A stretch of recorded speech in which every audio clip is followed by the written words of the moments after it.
ఈ మధ్యన సార్ చెప్పిన సామెత ఉంది కదా మొన్న సభలో అని చెప్పి దాన్ని చూసి ఎలకలబడ్డట్టు, నీ చంద్రబాబు అంత మొగోడే అంత మునగాడే అయితే ఎందుకు అమరావతిలో ఒక్క సెక్రటేరియట్ కట్టుకోలేకపోయాడు? 5 సంవత్సరాలు క్లియర్గా పరిపాలన చేసిండు కదా. మోడీ ఆయన చేతిలో ఉన్నాడు కదా. అవాళ మోడీనే స్వయంగా వచ్చి శంకుస్థాపన చేసిండు కదా. మేము కూడా ఏం కిరికిరి పెట్టకుండా మా కేసీఆర్ సార్ కూడా వచ్చి ఆశీర్వాదం ఇచ్చి వచ్చిండు కదా మీకు. అయినా ఎందుకు ఒక్క బంగ్లా కట్టలేకపోయినావు?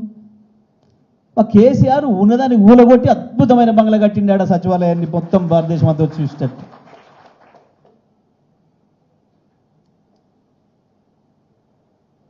ఏది మీ మునగంతనం?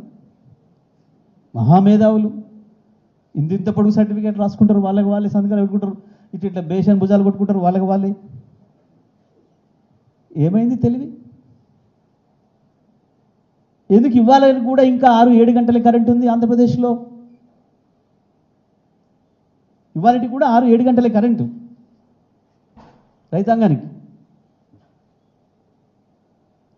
ఎందుకు కేసీఆర్ ఇవ్వగలిగిండు 3 ఏళ్లలో 24 గంటల కరెంట్? ఒక ఆంధ్రప్రదేశ్లే కాదు, గుజరాత్లో కూడా 6 గంటల కరెంట్ ఇప్పటికి కూడా రైతాంగానికి. 6 అంటే 6 గంటలు, 6 నిమిషాలు కూడా ఎక్కువయ్యారు, 6 సెకండ్లు కూడా ఎక్కువయ్యారు. ఆ రాహుల్ గాంధీ అంటూ పెద్ద కార్యకర్త దొరికిండు మోడీకి కాబట్టి నడుస్తుంది కానీ వాళ్ళ రాజ్యం. కేసీఆర్ కనుక నోరు ఇప్పడం మొదలు పెడితే మోడీ బట్టలు ఊసిపోవడం ఖాయం. వీళ్ళు కొట్టుకుంటున్న గప్పాలు రాయించుకుంటున్నవి మీడియాని భయపెట్టి, పొలిటికల్లోడే భయపడుతుండే ఈడీలకు ఐటీలకు. ఇక మీడియా హౌస్ వాడు భయపడా?